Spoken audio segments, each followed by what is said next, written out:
Dan's a fantastic man. He really is.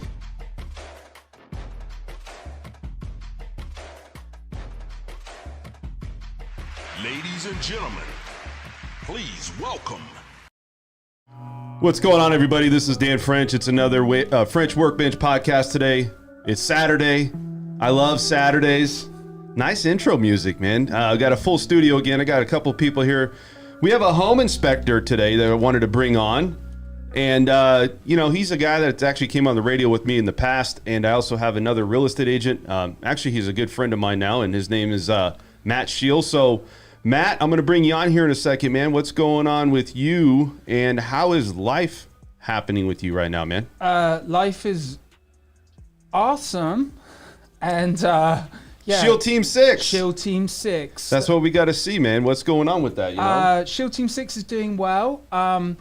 Been a busy week, various challenges, and, as we mentioned last week, it's fast and furious in the Las Vegas real estate market. Man, it's really, it really is fast and furious. It is, furious. man. It's fast and furious right now. So what anything new happening in the real estate market? No, it's blistering hot. Blistering hot, man. Blistering hot. And then it's also been blistering hot temperature-wise this week as well. And 100%. Basically the heat is on. And the heat is there, man. The heat is on in many different ways. Yeah, and we also have another guest here. I'm going to talk to him. Jed Semper. He is from Red Beard Inspections LLC. Did I get that right, Jed? Yeah, Redbeard. You can't tell why it's Redbeard. It's kind of hard to see who it is. But, I wondered why you called your company Redbeard Inspections. I couldn't figure that out. Yeah, right. Sorry, but no Redbeards needed to apply. So anybody out there needing a job, give us a holler. Yeah, man. Is that Redbeard from the Irish or the Vikings? I actually think it's from the mailman, was what I was told. Oh, so ooh. I'm not sure. We might not want to get into that. Well, here's the thing. It has to be from the mailman in America because you guys don't have milkmen. Absolutely. Man, how long did it take you to grow that thing out? You know, when I first started the company 8 years ago, I think I had a couple little braids coming off it, kind of like the Johnny Depp pirate days, you know? Yeah. And then with Redbeard getting named and we decided on that, we kind of let it grow out. So, versions of 8 years, but I've definitely trimmed it and cut it since then, so. Yeah, so let's talk with Matt here, man. Matt, SEAL Team 6? What is it? No, or SHIELD Team? Okay. So let me tell you why, Okay, right? tell me what's up, man. So SHIELD Team 6 comes from Shiel, and then when I was younger, my dad was in the I would have gone into the military in the UK. Yeah. My dad's a badass. Is he? He was in the Special Boat Squadron, SBS. Really? It's like the Navy SEALs, but obviously better. Wow. Because they have less equipment. America's got all the equipment. I mean, it's a military superpower. Yeah, it is, man. But, it is. So then my last name's Shiel, and then I just thought SHIELD Team 6, and, we get in, we get out, and we do some damage and get it done. Yeah, I think it's definitely a unique last name. Like my name, French, right? Yeah. I mean, it's something that you can kind of twist anything you want with it, really. Yeah. I mean, how many people do you know with the last name French, right? It's just weird and it's unique. No one really knows this, but tu peux parler français? You can speak French. Je suis bilingue français. Wow, look at you, man. But guess what? What? I didn't know I was going to be in America when I was a kid. So you took the wrong language. I should have learned Spanish. I knew it, man. I knew well. it. Well, but did you know, we didn't know, this was going to be a big growth. Seriously, I didn't know I was going to end up in America. Oh, really? Otherwise, I would have been smarter. And what made you come to America, man? The reality of the situation is I was running away from pain. Yeah, that's the truth. Dude, we all have something we run away from. I've been there too, man. Don't. Yeah, like for instance, you mentioned earlier, Jed, about leaving Utah. We all have various bolting as fast as you can out of there. But here we are, and we make the best of what we got. Yeah, absolutely. And so we're talking over here with Mr. Jed Semper. He's with Redbeard Inspections LLC, and I wanted to talk with you a little bit on what we're trying to accomplish by giving information on these home inspectors and when you should use a home inspector. Let's talk a little bit how you got into being a home inspector. Like, what made you get into this business? Well, I'm actually majored in architectural design. I was a little 5-year-old kid with grandpa. He was a master plumber and actually was a supervisor at a university, handled all the mechanical equipment. Absolutely. So I've always been around building. We actually got inspection license because we were doing some investing prior to the 07, 08 debacle that we had here in the valley. Yeah. I felt that I knew more than most of the contractors that I was paying to come with me as we were considering homes in that process. And so getting the inspection license just alleviated that option for me and just kind of put me front and foremost. So after that debacle, we kind of got away from it a little bit, but I always had kind of an interest with it. So, as things kind of started picking back up in the area, we got into the industry. So I've been doing inspections now for 8 years in Vegas. For about 8 years. Yeah. And so a lot of people don't understand, like there's a lot of new homes. Matt, you can attest for this. People go buy new homes like, I don't know, should I get a home inspector? Should I actually get somebody out there that's going to give me the facts? Because builders, they want you not to have a home inspector because that takes a lot less risk off them. Yeah. And they're just pushing inventory. They're pushing numbers, right? Yeah. So, I mean, have you had people actually ask you, hey, can you come with me and do this, inspection on a new home, especially through a final walk? I want to get your take on that.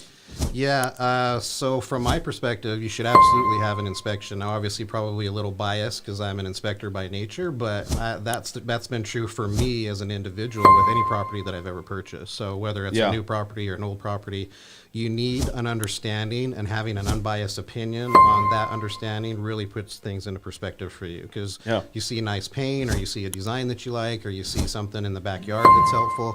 That's a good selling point, but what's the rest of the actual condition on that home? And that's where the inspection kind of comes into play. Now, you mentioned the builders are a little hesitant. I'm a licensed inspector. I'm licensed through the state. I have all of my insurance, but the builders will require excessively high requirements in addition to what I've already got in place. Yeah. And so for me to come in while it's still under the builder's control is a little catchy. So yes, to your question, we can absolutely do that.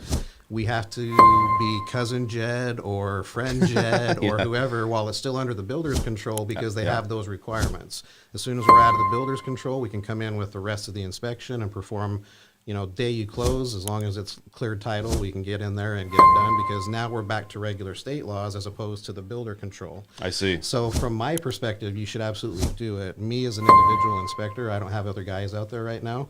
It's tough for me to get in on the new builds because of the additional requirements that the builders want from the so they want additional requirements, At least 10 times what the state requires for me to have in place. Wow. So that's interesting. I didn't know that. Excuse me. Hello.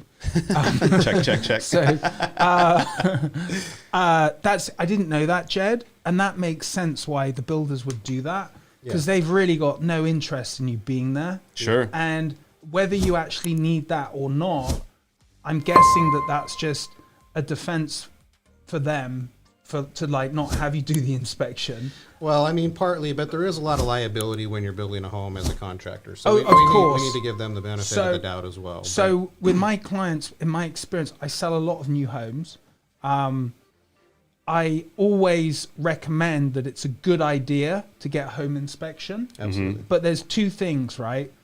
Is I say to them, some of my clients get a home inspection when they close to make sure everything's right.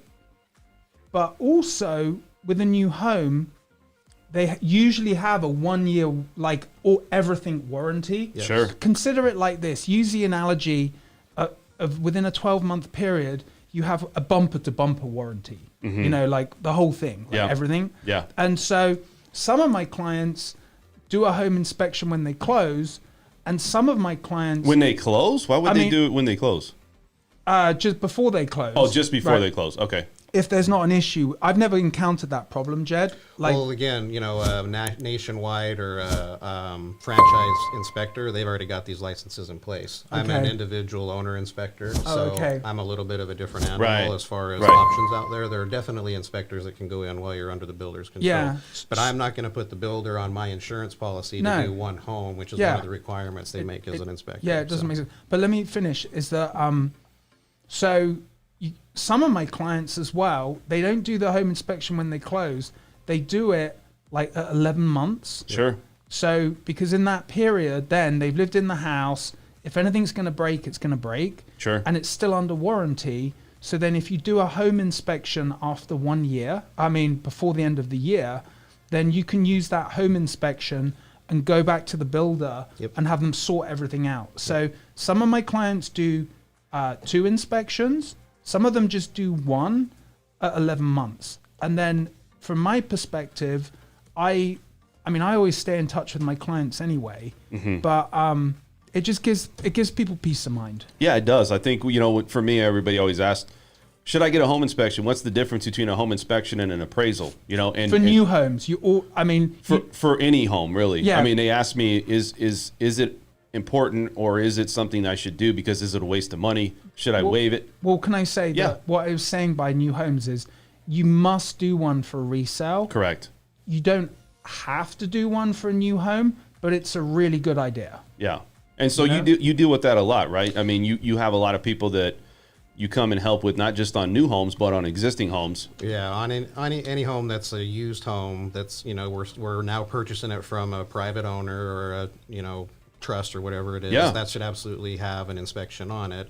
And again, these aren't going to be pass or fail inspections. We're going to tell you what the condition of your electrical system is, your plumbing system, your heating, air conditioning, which is extremely important in Las Vegas. Absolutely. And something working during the inspection doesn't guarantee that it works when you move in. But again, some of the things that I do individually, like video the inspection, help document what we found while we're on inspections, can help people down the line with warranties, insurance issues. We just never know what you might come across. Yeah, and that's something important, because if you do get like a inspection report, and you can take that to the seller, you kind of want to hold the seller's feet to the fire that you have to maybe look at these things, because technically if these things aren't taken care of, you got the SRPD, right? And if you don't have those things filled out, and let's say the seller fills this stuff out and it's like the best of their knowledge, right? It's this form that's given to the seller, right?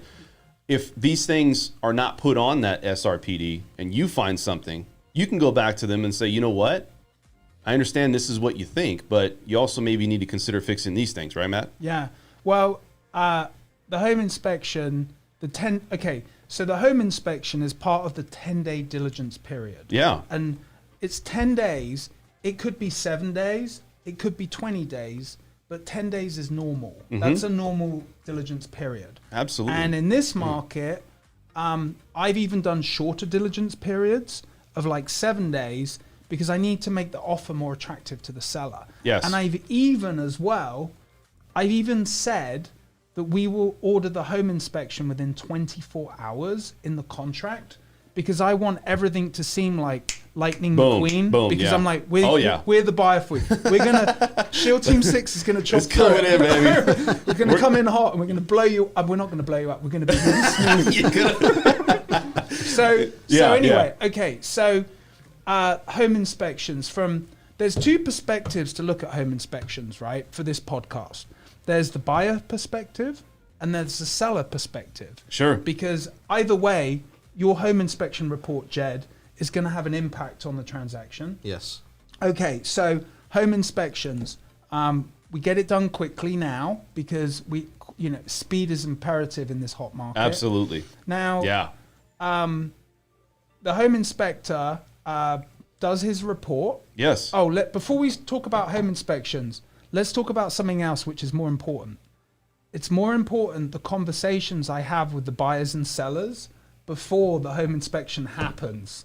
That's really important, because in a real estate transaction, you've got to educate people, and so that there's lots of moving parts, but everyone needs to be cool and understand what's really going on, because a lot of realtors don't communicate to their clients or really educate them. So when Jed comes in to do the home inspection, instead of like everyone communicating and being reasonable, it starts World War III, right? Have you experienced that? Yeah. Oh, you probably haven't experienced it, yeah. But you've pushed the button on World War III We've pushed many the button, times. but I'm also there to be the intermediary for that as well, because having the perspective and being able to talk to the inspector instead of just reading a statement in a report that is going to read scary for liability purposes is huge, and we encourage everybody to reach out. So you're absolutely right.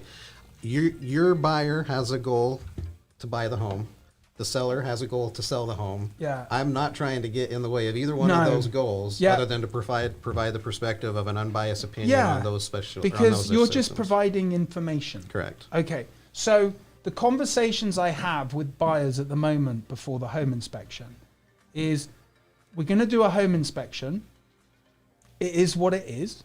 Okay. I've been inside thousands of homes, and I've looked at hundreds of home inspection reports, and I say to them that it is what it is. The inspector, now I'm going to be giving away some secrets. But you're kind of like a home inspector. I'm not going to say you're licensed, but as a realtor, you're going into this home and you're looking at, you know what?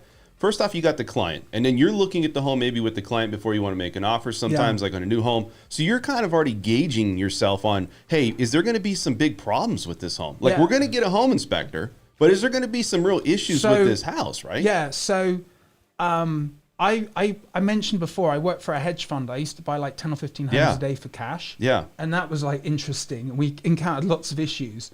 And, you know, I can eyeball a property. I'll go into the property before my clients start spending any money, even if they're out of state. And I pretty much can call stuff out. Like, I usually can call out any issue that would prevent the home from appraising. Yeah. Like a strap missing on the boiler, or some water damage, or for VA, if there's a wooden structure attached to the house. Yeah. Like, there's different things it means that the house isn't going to appraise, or rather it will appraise at value, but there's going to be appraisal conditions. So I can eyeball that stuff out the gate. Yeah. And usually I won't let someone write an offer it's not that I won't let them write an offer, but I'll tell them that I think I like that. I can spot it. Sure. But I'm not the inspector. Yeah. Okay. But I've got a good handle on it. Now I tell my buyers, I give them expectations for the inspection report. And I said, you know, depending on the age of the home, I'm like, there's going to be stuff's going to come up. And I'm going to ask the home inspector, when I'm representing the buyer, I say to them, listen, the diligence period in the home inspection is part of the game of the transaction. Yeah. And so we're going to game the seller as much as we can to extract free money from them. Yeah. That's our goal. Now, but do they actually come in and try to say, hey, we're not going to pay for this in this market? See, you get a home inspector. Are you talking about the seller? The seller, yeah. Absolutely. Yeah. Let's just talk about the buyer for now. Okay. Because I want to break it down so everyone can get the information they need. Okay. Okay. So from the buyer's perspective, I like it if the home inspector makes a laundry list of stuff that's wrong. Yeah. From the buyer's perspective, right? Right. Now, I'll tell the buyer up front that we're going to make a song. We may make a song and dance out of this, but we want to get the deal done. And the goal is to try and get some free money out of the seller. So, like, how does that work when you say free money? Because I know you have a laundry list. Yeah. And I feel that sometimes you get that laundry list and it's like, okay, we got a lot of ammunition. I'm going back to the seller. Yeah. We got a lot of things that need to be fixed. I want some money or I want this done. Okay. Right? So you got to be careful of the language you use. Okay. You said we've got a lot of things that need to be fixed. Yes. That's not true. Okay. Right? So say you've got a house that's built in 1990, you're always going to have the windows, like there's some stuff. Weathering, the screen, there's a leaky tap. Faucet. Faucet, yeah. Faucet? No, it's faucet. Faucet. That's all right, man. Hey. I'm trying. Hey, it's good, I'm trying. man. It's So good. I love it. You got a leaky tap. Yeah. You know, there's a crack somewhere, right? You know, there's some scuffed walls. Like one of the fans doesn't work. The extractor fan your AC doesn't. may be original at that age. Yeah, There's a so decent chance. This is stuff comes up, and so what I do is I say, listen, just trust me. I trust Jed. Yes. Like, let's see what Jed says, and it is what it is. Yep. So then, the you do your thing, right? Yeah, I do my thing. You with do the your laundry. thing. Jed does his thing, man. He's out there doing his thing in the hot weather. Okay. And then what's normal is that I say, look, we should expect, once the inspection's done, we'll probably get the report normally within 24 hours. Yeah. And it's a detailed report. Sure. Like every room, photographs. Jed, you even mentioned that you do videos as well. Yeah, so every inspection with Redbeard Inspections, we use digital cameras, thermal cameras, and I use a GoPro camera. We're expected to remember what each inspection entailed, and I see an average of 2 to 4 houses a day, 7 days a week, especially in the heat of this market. So somebody calling me up from 3 months ago and asking me a question on their home, we're going to absolutely we're going to actually absolutely believe that I did the inspection for you, but going off of memory, it's going to be very hard. Yeah. So it gives me the ability to go back to my office, actually pull up the footage, and instead of me guessing or trying to remember, we can speak from a position of actual information and even send over the edit if there's anything. Yeah, that's really cool. Yeah. And so, so we get this laundry list, and I like an inspection with a bunch of stuff on it. Absolutely. When I'm representing the buyer. But what I say to the buyer, before we even do the inspection, I said, look, if anything serious comes up, we're going to address it, right? And the way we can address it is we're either going to ask the seller to fix it. If it's serious, we're going to ask the seller to fix it. We're going to ask for a credit, or we're going to cancel escrow. Yeah, but in this market, okay, I'm just curious. In this market, home inspectors are very important to have in any market, but in this market, I feel like the seller thinks that they're sitting on a gold mine, and they're thinking you get a home inspection first, right? Yeah. So everybody's like, well, we got to get an appraisal, but the home inspection sets up the appraisal. And so that home inspection is very important, because if you find something big before you start paying for a home or the appraisal, 100%. You might just be paying for a home inspection, but you might find something out that's detrimental Absolutely. to the whole process of that whole deal. So before you order the appraisal, get this guy, right, or inspector involved, so right? let me go into that in more detail. So with the home inspection, I say to the clients, look, we're gonna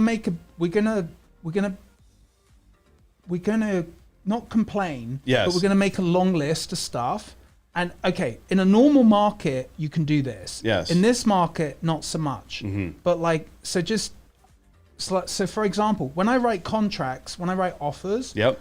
I even write in the contract that the buyer requests 0 for repairs up front, because I want the seller to think that, oh, they're not going to ask for any repairs. But the thing is, That's to get your foot in the door? yeah, but the thing is, you're not legally obligated to do that. But it sounds good, right? And so we have this laundry list of stuff that, like, small stuff is like bug screens, leaky faucet, all that stuff. Build up on the valves, whatever, chip stucco, scuff paint, crappy carpet, you name it, right? Yeah. Now, I have had, like, it's possible to get free money out of sellers, and I've even done it recently, where you get this laundry list of stuff, and it all depends on the seller, their situation, and how good the selling agent is. Sure. Because, like, I had a home, it was $425, it used to be a rental,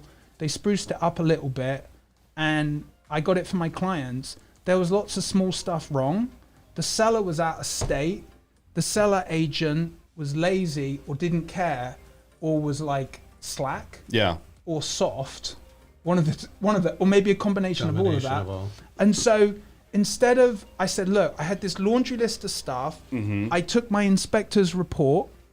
I made a list of everything and said to the agent, it's kind of like messed up, but good news. It was small stuff, like cracked, like lining around the window, the vinyl, like just small stuff, right? So I said, good news, we're willing to proceed. And I just, there's never any harm in a real estate transaction in politely asking. And so it's a negotiation, really. I mean, it really comes down to, there's a formality, but there's a negotiation. And if everybody's got motivation. The buyer wants to buy the home. The seller wants to sell. The seller, it depends on the market, but the seller wants top dollar. They're waiting for highest and best. And, you're going into it going, you know what, I'm representing the realtor and also the buyer in this process. Really, you are, because the buyer's hiring you and you're referring the home inspector. So in that particular situation, I said, look, just give us a $2,000 credit and we'll call it good. Yeah. And guess what? What happened? They gave us $2,000. There you go. $2,000 right there. Boom. Now, if they'd have said no, right? Yeah. I already told my clients, I said, look, let's ask. If we get something, it's a bonus. If we don't, it's easy to fix. It's no big deal. But we're going to try and get some free money here. Okay. Yeah, I think it's like this, Matt, too. It's like dating, right? You can't go into a situation. Let's not talk about dating. Because Matt knows about dating, man. So here's the thing. You don't want to come in desperate. Like if you're going on a date, you don't want to sound like you're desperate. Like you got to have options too, right? And it's the same with the listing side. Like you can't just say, well, I'm going to show all my cars to the listing agent and I'm going to do whatever you want. You got to have some pushback or some, like, I guess, some clout on your side that we don't need this offer. We can go somewhere else. Yeah, it's like playing poker. It is poker. But one more thing about that particular deal is that if the seller had said no, right, we would have been okay with it. Yeah. Because I already told my buyers that we're trying to get some free money. And if we're chicken dinner winner, I did a good job. There you go. And please give me some referrals. Absolutely. Right? Now, so it worked in that instance.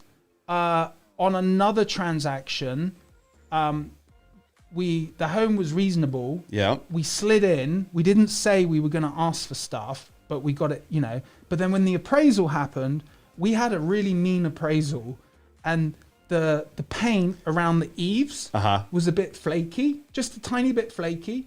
And the appraiser said, you need to repaint the eaves. That's normal. Let me say this. You both deal with, I know what appraisers do. Yeah. And I know what home inspectors do, but you deal with it on the forefront where you're talking with these people and you're seeing what the house looks like. Sometimes I don't even see what the house looks like of what needs to be repaired because they just shoot over an appraisal and they put in the verbiage like, this needs to be done. The flooring, something needs to be changed with this. Whatever it is, the pool has an issue. We don't really get to all that detail as far as looking at it, what you guys are seeing. So when you look at these properties, explain the difference between when a home inspector goes out there versus what the appraiser's looking for. Is it different? Yeah, it's different. Right. So, in that particular situation I just mentioned, we didn't ask for anything for the repairs. Okay. But a key thing to be in the advantage of a buyer, right? In this, when you're negotiating and you're going through the diligence period, is if the house is vacant, then the seller has a carrying cost usually. So you kind of got them. You got them. Yeah, you got them because once you start the transaction, you pull them through the transaction because if you cancel, then I say to the agent, we need to address this, in a cool fashion, because if we don't, you're going to have to deal with this with someone else. So let's just get down to business, And vacant homes from an inspector standpoint give us a much better perspective and an idea on the home because we're not blocked by stored items. We can trip GSCIs. Vacants, let's talk about that. That's a big deal because some homes are just, unfortunately, there's this thing called hoarding. You've been in a hoarder house in an inspection. I think we might be one of the top 10 in the country. Really? It's that bad here, huh? Well, again, depending on the properties and where you're at. So, I'm all over the valley. Because that makes your job hard. Yes. But it also, doesn't representing, I represent buyers and sellers, but it is what it is. If I'm representing the buyer, it's unfortunate, but we have to do our best. But the thing is, you should always ask for money. In this market, it's harder to do so. Sure. Much harder. Yeah. And as I mentioned before, when I write offers, I even go so far as to say we ask for zero in repairs. Now, the buyer's not legally obligated to follow that because during the diligence period, you can change the whole contract, but you have to ask and they have to accept. So you can write in the offer, we're going to ask for zero repairs. It doesn't tie the buyer to not getting some type of credit. Yeah, but I think, let me say this, Matt, and I know obviously we know what the importance is of home inspection, especially through Final Walk. Again, this is Dan French. It's the French Workbench podcast here today, sorry. And I'm just talking to you about basically what's the importance of getting a home inspection, especially on an existing home and versus a new home. And I think a lot of people, what they do is they sometimes don't understand the difference. So if you have an appraisal versus a home inspection, right? What is the appraiser's job in all this? Okay, so the appraiser's job, the appraiser is a third party that works for the bank. Okay. Right? And I can't communicate to them. The seller can't communicate to them. You barely communicate to them. Yeah, we can't even communicate. We have a department, we have a desk that's it's a appraisal desk where it's almost like it's forbidden, right? You can't, because what happened back in the day is collusion. Absolutely, there was motive. Yeah, right. There's reasons why you're paying these appraisers. There was some backhanders. Yeah. We say it doesn't make sense. Backhander. Yeah. But what's a backhander? What's a backhander? Yeah, like when you give someone a bribe, like there was collusion, Yeah. Do you know the phrase backhander? I've heard of it. I don't know. Oh, okay. Honestly, I don't Maybe know that's what the English. phrase is Sorry. for that. I've never heard of a back. I thought somebody was getting hit. No, like I'm going to give you a backhand for doing something wrong. I don't know. Maybe I'm just using the wrong words. So anyway, forget about that. So, but again, it's one of those things, man, where you look at appraisers and you look at the home inspectors, and going back to the appraisal situation.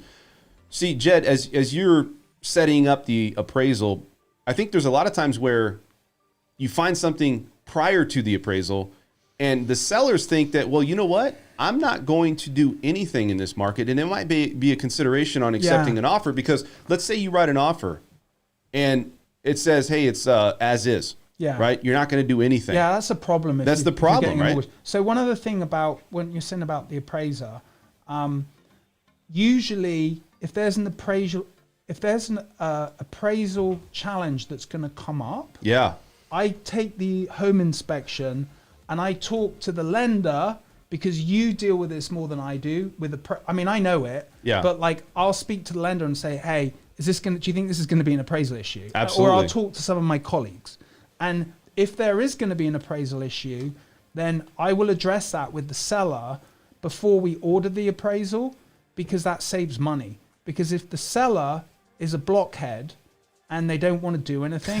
This a blockhead. No, but it happens, dude. I know. And so, like, this is all why. There's probably a lot of blockheads going on right now, right? Oh, for sure. But the thing is if you have as a rule of thumb, I have these conversations, like doing real estate is like, doing like Jedi, and so you have to use the Force, and you have to have conversations before it happens, and you have to Jedi mind trick everyone, and tell them that this is the way. That's the way. Okay, like Mandalorian. I liked, this is the way. And so anyway, back in reality, you have these conversations. Now, if something's amiss, right, with the house, often older homes, boiler straps, stuff like that. Small stuff is easy to fix. And an experienced agent, I'll just tell them, you got to just put some straps on. Yeah. Now, if they kick the can back to us, right, and say, no, we're not going to do anything, then I will give my buyers the option. I said, this is going to come up, and like most sellers, if it's small stuff on the appraisal, they'll handle it. Because they want to sell the house. Now, it just depends, because at the end of the day, my job as a buyer's agent is to save my clients money and let them know that when they spend money, like $400, $450 for inspection. Is that what that cost is? For about, what is it? Like 2,000 square foot house. $450. $450-ish. $450. And then on luxury homes, like say like you're inspecting like a 5,000 square foot house, how much does that cost? 5,000 square feet would be $750, $800. Oh, okay. So, so the thing is my job is to make sure that when people spend money, that they're spending it wisely and they're only spending it once. And then you mentioned to me earlier, Jed, that in your experience in this market right now, on average, you're doing more than one home inspection per client. Yes. Please tell me about that. Well, since the pandemic started, what we've seen is a wide range of why people are buying or selling. There's a lot of motives and factors behind that. And so depending on what the buyer's initiatives are or what they're trying to do coming into the home inspection, the home appraisal, request for repairs being denied that was considered, these are preferences. You could tell somebody that there's an air conditioner that's old. It's cooling now, but it's old, so you need to kind of be ready for it from a budgeting standpoint. That's going to be very bothersome to one person, and another person's going to be like, okay, we're just going to budget for that. When do you, on an existing home, when do you actually have to change, let's say, the air AC unit? Because I think a lot of people when it breaks. When it breaks, right? But right there, there's a lifeline, and a lot of these homes, man, they just let these things, and it's a hot summer. Yeah. It's grinding on these AC units. Yeah. So when do they actually, say, you know what? 10 to 15 years would be the average lifespan. In Las Vegas, we're probably closer to 10 Yeah. because of the heat and how much we use them over Sure. the course of the year. Uh-huh. And if you haven't maintained it, you could even cut the lifespan even shorter. We walk into the house and see your filters are 3-inch thick of dust and dirt. Yeah. Well, Yeah. your lifespan's probably at least 2 or 3 years shorter. So. AC units are expensive. Very expensive, especially if you some homes have 2 of them, right? But like in the inspection process, like another workaround. Yeah. There's all different little like ways you can get around stuff, right? So another thing you can do is you can ask the seller, like, okay, a lot of people, most people don't have a ton of cash lying around, and the home purchase is a big deal, and there's work they need to do. So peace of mind for a buyer is to get a home warranty as part of the transaction. That's a big part, right? I mean, that's important, I think, too. Yeah. So on a 2,000 square foot house without a pool, I think you're running at about $500 a year, ish. I mean, that's fair. Yeah. I think that's reasonable. Yeah. So it's like getting a car warranty, like your own car warranty in case something breaks. Yep. So with AC units and expensive items, a home warranty gives a lot of people peace of mind.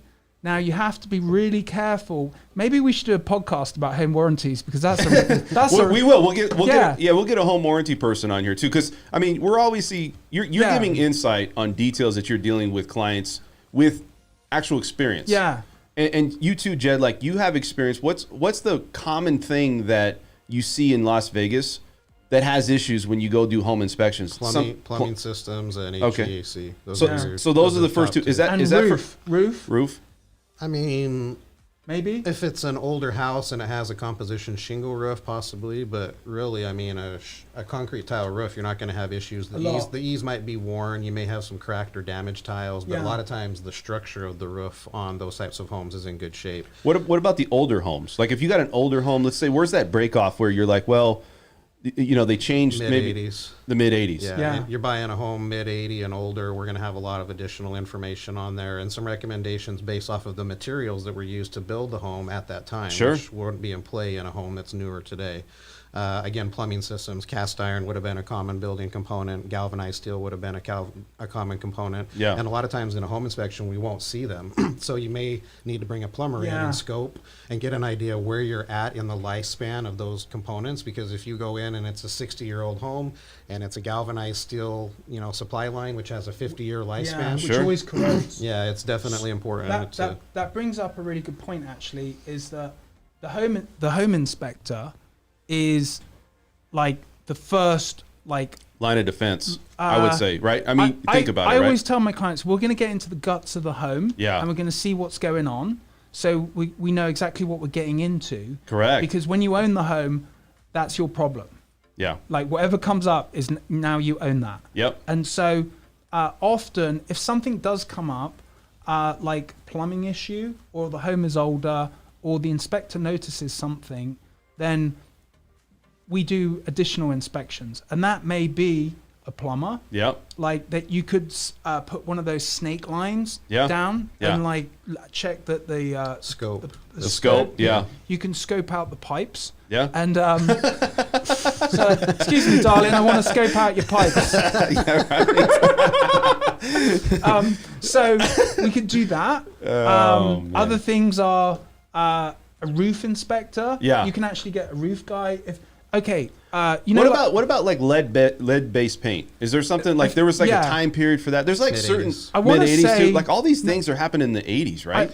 Well, the components up to the mid-80s. Mid-80s is when we started having regulations from the different areas. From the different areas, okay. And so that's where a home mid-80s and older, you're gonna there's a possibility of lead. There's a possibility of asbestos. We talked about the plumbing. Asbestos. Yeah. What about Kitech plumbing? There was a big issue with Kitech, right? Kitech is newer. Would have been mid-90s and then up through the mid-2000s. But Kitech's big. It's a big issue. Did they go through like a class action lawsuit too for this? Everybody had to get they had to replace everything, which is totally gone. So if you buy a home with Kitech today, it's on you. They're no longer existing. Correct. So there was, one community I'm particularly familiar with of having having experienced a Kitech issue was Sun City Anthem, right? Yeah. There's a lot of Kitech. There was Kitech. There was, man. Now it's a time period. Yeah, so let me explain. So there was a period of time when there was a community class action lawsuit, but some people opted out. Instead of fixing it, they said, "Oh yeah, we'll just take some cash," and they're on a fixed income. Yeah. And so, that there's an issue there. But again, a home inspector will give you an idea if there may be a Kitech problem, and it's on. Then we have to get a plumber in to verify. I had one last week when we were in the attic. We saw Kitech. It's rare that you see Kitech. Where was it? Where was the house? City. Sun City Anthem. I told you. As an inspector, again, we're a generalist. We know a little bit about a lot of different things. We don't specialize in any one area, meaning we can't legally classify it as Kitech. It has to be the plumber. However, we can actually read Kitech on the supply line. We're pretty comfortable to say Kitech. Does in it the say report. Kitech on it? It will if you can get a picture of the label. Okay. In addition to this, we also noted new supply lines, new PEX lines, which were wrapped in the attic. We also found the plumbing warranty sticker on the inside of the kitchen cabinet, which is the common place that they'll put those. So if you guys didn't know that and you're looking at those older homes, open the kitchen sink cabinet. On inside the cabinet, there'll be a sticker in there if it was plumb. That'll give you the warranty information and the company who did it.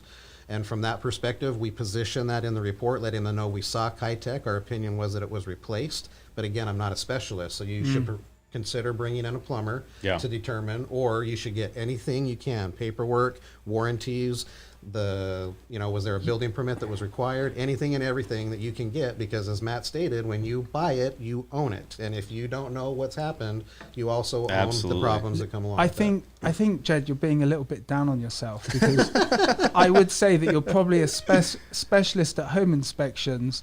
He's been doing this a while, man. He knows his stuff. I know inspections, but again, legally, and there is a liability with inspectors when we present that information. We're recommending the plumber as the specialist. But you're correct. Right. You are a specialist, and you're also a specialist at growing awesome red beard. Yeah, right. Hence red beard home inspections. Man, I mean, that's a good. You know what? You would never forget that though, right? If you see this where this guy's growing a beard like that, dude, that's like a great marketing thing. It's a great marketing. What do they call it? I don't know, some type of marketing. Branding, red beard. Yeah, it's it's great branding, man. But I would also grow a beard, but I got a lot of gray in my beard, and it's curly. Yeah, but you can dye it. Just let it grow, man. Give it a couple years, Matt. So American. Matt Shiel 6, man. So American. Guys, American. Oh yeah, I'm American as well. I forgot. I want to say something about Kitech, which brought up a question with what you were saying about Jed. Was that made in China? I'm not sure. Is it Chinese? Are the Chinese giving us problems again? No. Oh man! Let's not bring that one up. Let me just smash that one. No, I don't think it was China. I don't know. Okay. Because actually the brass fittings do not mix well with the components and the minerals that we have in the water in southern Nevada. It's called zincification. So I want to learn something new. Is the Kitech problem? I know it's a problem, but is the problem caused because the plastic gets brittle? Or is it it's the fittings, it's the brass fittings and the components. And then it leaks. And then it will cause damage into the actual supply lines. Oh, okay. So good to know. The possibility now of it's leaks. By the way, it's expensive to fix the Kitech problem, isn't it? Well, so that house that we just talked about from last week, they didn't take the Kitech out because we could still see the Kitech in the home. They elected to just have them take the money. They replumbed it. Yeah. So instead of taking out the Kitech, what my opinion was and what I think happened was they just abandoned the Kitech and then replumbed the whole house with the new PEX. Yeah. And so that wouldn't be as expensive as removing it, but yes, it is an extremely expensive. This is not $100. No, I think it's like type of 15, 20 grand or something. Yeah, stupid. something crazy. Yep. And then another big one in Las Vegas. For some reason, Las Vegas makes everybody plant a tree in their front yard. Go down your neighborhood, drive down the street, and you'll see a tree in the front. And if you notice where your water meter is, it will be within 2 to 3 feet of that tree. What is the purpose of that, Jed? Well, from a landscaping perspective, they're probably trying to just make it look aesthetically pretty. But from an inspection standpoint and a home ownership standpoint, you guys are responsible from the meter as it runs through that tree root towards your house, as well as the sewer and the main lines. Those will not be hundreds of dollars of repair. Yeah, those will break, tens. because what if a tree actually, one of the roots Absolutely goes right into the main line? I've seen it happen. All of a sudden, water's shooting up, right? Yep. Yeah. Guess who's paying for that? Yep, The that's homeowner. the Right? So and that's all their property. A lot of people don't understand that. Where that meter is at the sidewalk, that's where we receive it from the city. So at that meter towards the house, that is the property owner's responsibility. Yeah. And so again, as a home inspector, I'm going to say, look, there's a tree 10 feet from your water meter. You may want to bring in a plumber and determine if you've got an issue. I want to bring something up, is that when you get the inspection report for the buyer, the seller can either, there's some different things how the seller can respond. Yeah. Right.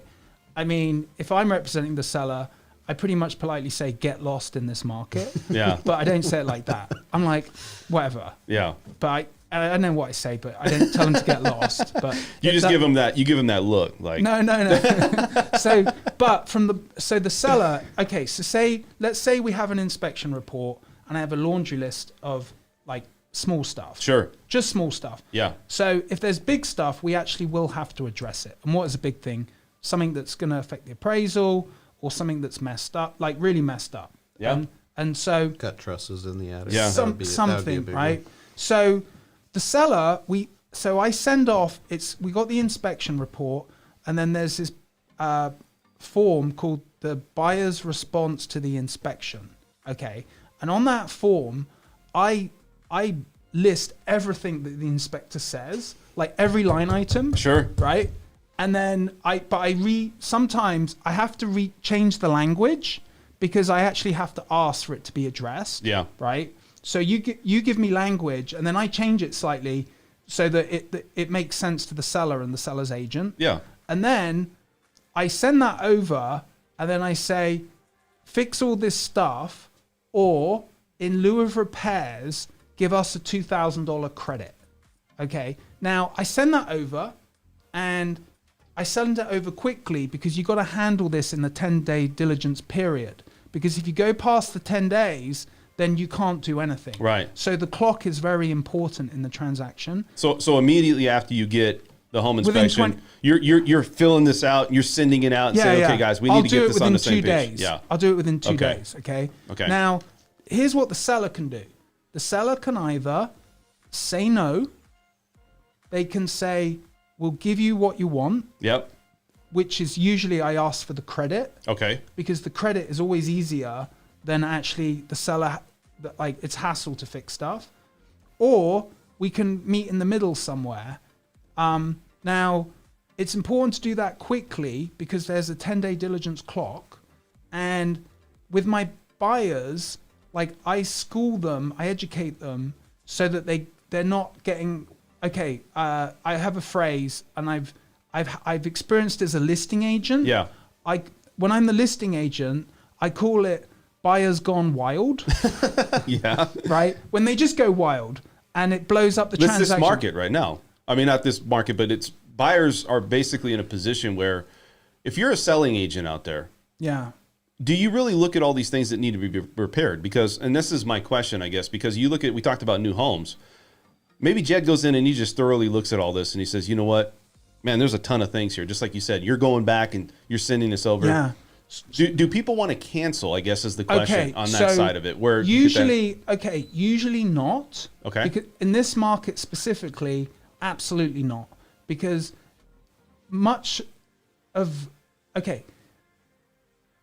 it's so hard to get a contract accepted right now, right? Like homes have 10 offers on them in 3 seconds. Wow. Okay. And some of them are cash. Yeah. And so if I'm talking as a listing agent, if I have multiple offers on a property, I will tell the buyer when we accept the contract, I say, listen, just so you know, I'm not being a dick. I'm just telling you. Yeah, telling it as it is, man. I've got multiple offers on this property.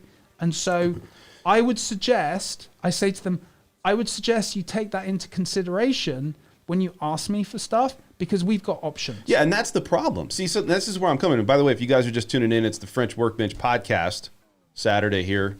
We're here with Jed Simper. He's from Red Beard Inspections LLC. We're talking inspections today. I'm also here with Matt Shiel, team. What is it? Shiel Team 6? Shiel Team 6. There you go. And we're just talking home inspections. But going back to your point, Matt, I mean, you look at the whole situation, right? And you look at where we're at. Appraisals are being waived. The contingency, all of it. Yeah. You know, sometimes. Is it the same though with the inspections? Because let's say you go in and people are like, you know what, I'm going to get an inspection because I want to know what I'm getting into. That's more to protect the buyer. You always get an inspection. Always, right? But what happens if the seller looks at that and they're looking at it going, you know what? It's the same as the appraisal. I'm not going to even look at this.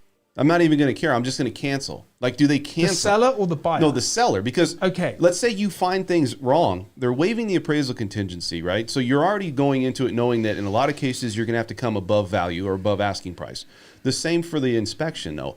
Are they even looking at the inspection altogether in this market? Yes, sometimes, yes. But like the thing is, it's less about in representing the buyer. It's less about the seller. It's about the buyer. So the buyer has to be prepared for what may happen. And that's a product of conversation. So with an inspection, I always have a conversation with the inspector. Yeah. And then we just have like, okay, I got your report. What would you say is the main issues, if there are any? And just like, if the home's in decent condition overall, but there's a long list of stuff, then we use that to the buyer's advantage.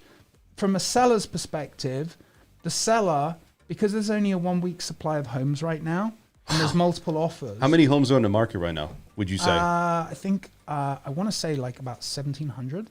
With 1,700 homes, is your assignments for sale? Or have your assignments gone down a little bit? No, you're still going crazy. No, Matt's been talking a little bit about some of the creative ways people are making offers. Sure. I have a lot of realtors that have used me for years that'll actually call me and say, I'm thinking of putting in an offer. What's your schedule like? So that they can actually say, we have the home inspection ready to go.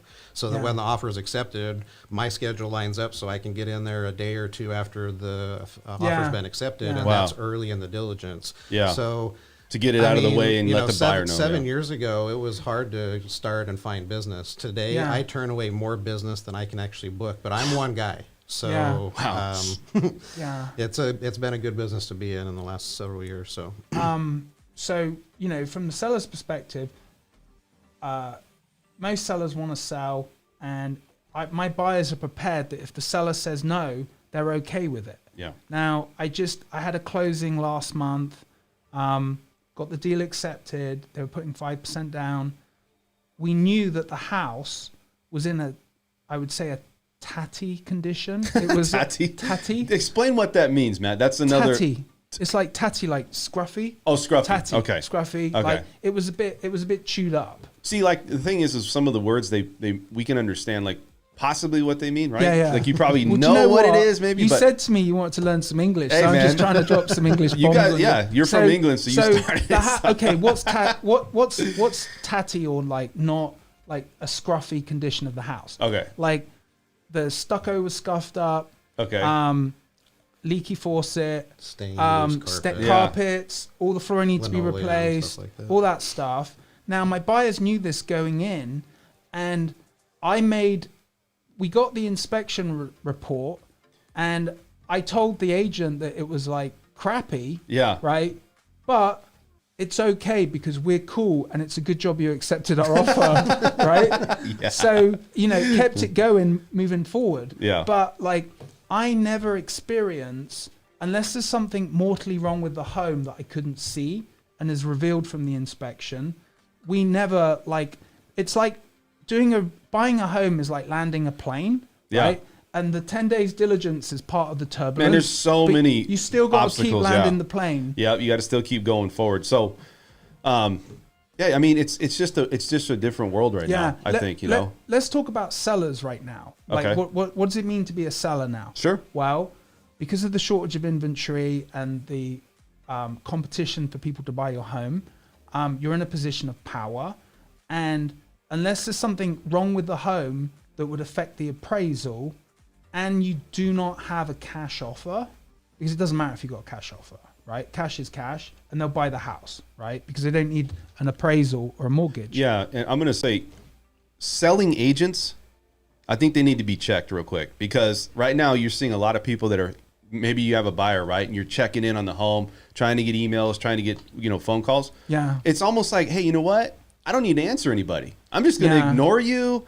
I got what I want. I'm just going to wait for the offers to come in. It's money in the bank. And it's just these agents, they need to be checked a little bit, right? I mean, That's where here's the the inspection thing. checks them. It's the invisible hand of economics. But if you communicate about everything in a reasonable fashion, then you'll just say, we're going to cancel escrow.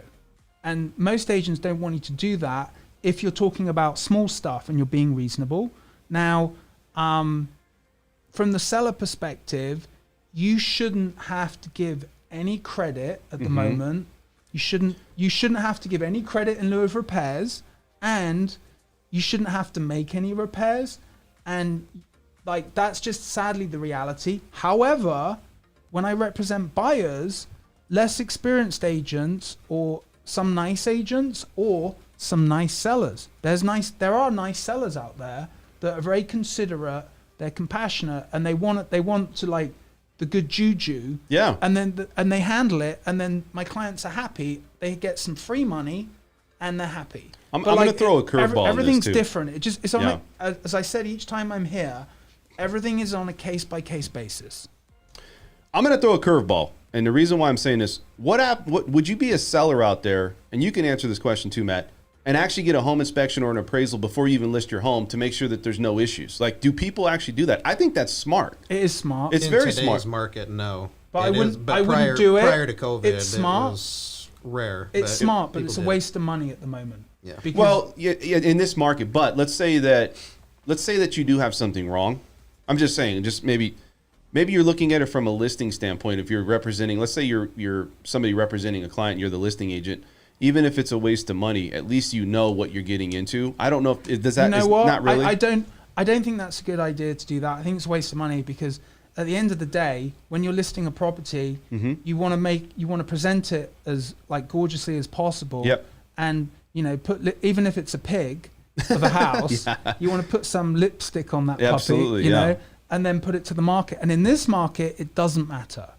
It doesn't matter. 5 years ago, if you had that type, it's called a pre-inspection. So we're going to go through as an inspector and identify things we think a buyer's inspector would find. Sure. So if it wasn't as quickly able to sell the home, you can say we had an inspection done. He noted these problems. We had these specialists repair them on these days. You now have a much more presentable home in that manner when it was more competitive to sell. But as Matt said right now, Doesn't matter. most of the response from our inspections is they're not going to do anything. We'll actually coach them with the recommendations. So again, I'm an unbiased inspector with no interest in your home. Yep. But these are the things that I saw in your inspection that I would consider important, and I'll put them in an order: plumbing items 1 through 5, HC items, so that then they can sit down with Matt or their realtor and determine what's important to them. One more thing that I think this is important to mention is during the diligence period, if things come up or my buyers do have some type of concern that hasn't already been addressed by educating them about the process of the home inspection and how we behave and respond to the seller, then I get people to give bids on stuff. Like if there's something, like I could have a handyman go over and say, how much is it to fix all this stuff? And, that can allay the buyer's concerns, because something that's not fun for some buyers in this market is they feel in the transaction, first of all, they have a lot of pain and discomfort to get a contract because it's hard. It's if they don't have all cash. Because if someone rolls it, like I'm seeing homes, we've mentioned this before, homes going for like 30, 40 grand over what they're asking for cash. So we have to get the contract first. And usually now with my buyers, we're tickled pink just to get the contract, and then we'll figure everything else out. Right? Because at the end of the day, maybe there's a limited window of opportunity for some buyers to get a home. If things continue how it's going, some people are going to get something's got to open up. Let's talk about new homes. And and I want to still keep the reference in there. Do you still look at the same things and the same ideas with new homes? For inspections? For inspections, and also, I mean, because it's a different situation. You're not dealing directly with a seller. You're dealing with a builder. They're still selling it, but it's a different animal altogether, right? So one thing I want to mention, like if you go with a new home, the builder does a walkthrough with the superintendent where you do like a punch, like look at this. But like you're not going to get in the attic. Like, well, let me say this too: the superintendent is representing biased, the builder, totally biased, right? And they're going to always say, "Well, we do a good job," because it's their work, right? Yeah. So you have to have somebody that's going to hold everyone accountable, which I think that's why you get a home inspector. And what are the things that you look for when you go through the process? I know. Let's just say you're getting a new home. Somebody's like, you know what? I've heard foundation issues. I've heard that sometimes they don't put the flooring in properly. Yep. I hear sometimes that there's certain, color schemes and stuff that happens. You got to hold these builders accountable. They're just pushing inventory. Yeah, brand new builds. We've seen, high-end upgrade carpeting that wasn't installed. We've seen wrong size air conditioners, wrong size furnaces that weren't attached to thermostats, not responding to controls. Wow. Dampers not installed. Fireplace was so you got to do your diligence, man. Yeah. These are brand new homes that you guys are paying hundreds of thousands, if not millions of dollars for. And what needs to be held accountable is the builder. We're not holding a seller, even though the builder is technically the seller. You're holding them accountable based off of their workmanship, and they're hiring subcontractors, and that's where a lot of this gets kind of washed over. I had there was one particular, before I got into real estate, I had a window covering business. Sure. And then that's I was in and out of homes all the time, and I was doing tons of homes. Uh-huh. And then there was this one subdivision in Mountain's Edge that was by Beazer Homes, and then they went through 4 or 5 different GCs, and every home in that neighborhood was totally screwed up. And because when builders get busy, right, and they're busy, it's sales, man. Yeah, they're trying to push inventory, but right? like they can't keep up with the building, and things get forgotten or missed. There's not enough manpower in place to do quality checks behind the subs, which is what they're relying on. And again, the general isn't doing this himself. He's got an electrical subcontractor, he's got a plumbing subcontractor, he's got a roofing subcontractor. Do you know what? That brings up a good point, is that in the way the market is with new construction, I think it's definitely more imperative now to get that home inspection on the new home, because the builders are overwhelmed. They can't keep up. Yep. Like so I'm in the middle of building a home, Richmond, American West. Yes. Okay. 3-story home on a half acre with RV garage, amazing house, went into contract for like all in like 900. We're way behind. We're like 2 months behind right now in construction, and it could get longer. And I spoke to my job as an agent, if my client's out of state, is I keep an eye on things and do like eyeball it like during the process. Sure. And I spoke to the superintendent last week, and he's like, I've never experienced anything like this, because with the lumber shortage on the homes they're building, when they get the framing in, they're only getting like half the house in when it comes in. Or like pieces of the wood are missing. And so all that wood is sat there somewhere, and it's not being framed because they can't frame it all. And these types of situations lead to future problems. And that's why the home inspection's like even more important now. Absolutely. And I think too, you look at the home builders, recently they had something in the news where there were some people that stole wood from one of the builders. No joke. Yeah, they think it's a hot commodity. I know. Right now, some of these people think the wood's turned into Bitcoin. Right. They're like, I'm rich. It's crazy though, because you look at that and you're so true, because you look at the construction side of it and also the workers. I don't think. The wait list is what, 2 months? They don't have the amount of effort the amount of work. They're 8 to 12 weeks on average. I also do draw inspections. Wow. So banks hire me to go out and see how much of the project has been completed based off of the draws that they pay. For new home builders? Yes. Oh, that's interesting. So with these draw inspections, we're going out representing the bank, and the builders are telling them, look, we finished everything that we can finish up to the point of we're being delayed on supplies. And so but we're that's out not there the bank's problem. It's not the bank's problem, but again, we're in place in the local market. The banks use inspectors like that to be able to give perspective. I didn't know that, but that makes sense. Yeah, so that's something that I've seen as well. So I just had a couple draws last week, and the builder's like, look, I've done everything I can. I'm 8 weeks out on supplies. There's nothing else I can do right now. So it's a tremendous delay on a lot of that, and that's from the new construction as well. When do you think this thing, Matt, because you're in the field, man, you're out there, you're in the trenches with all this stuff, and everybody wants to know like what your thoughts or what realtors' thoughts are. You've been doing this quite a long time. Over 10 years. Yeah, you got a lot of history. And so when do you think this is going to start to change for a lot of these properties opening up, the builders starting to get caught up? Because I feel it's just now it's it's a kick in the can down the road, or it's something that they're constantly going to be behind until something changes. Let's talk about the builders, right? Yeah. So supply and demand, right? The builders know that they're publicly traded companies. They know that if they've got land, that they're sat on gold. Yeah. Right? Yeah. And some builders have slowed down sales significantly. Sure. Like Toll Brothers, they're saying it takes 12 months to build a house now.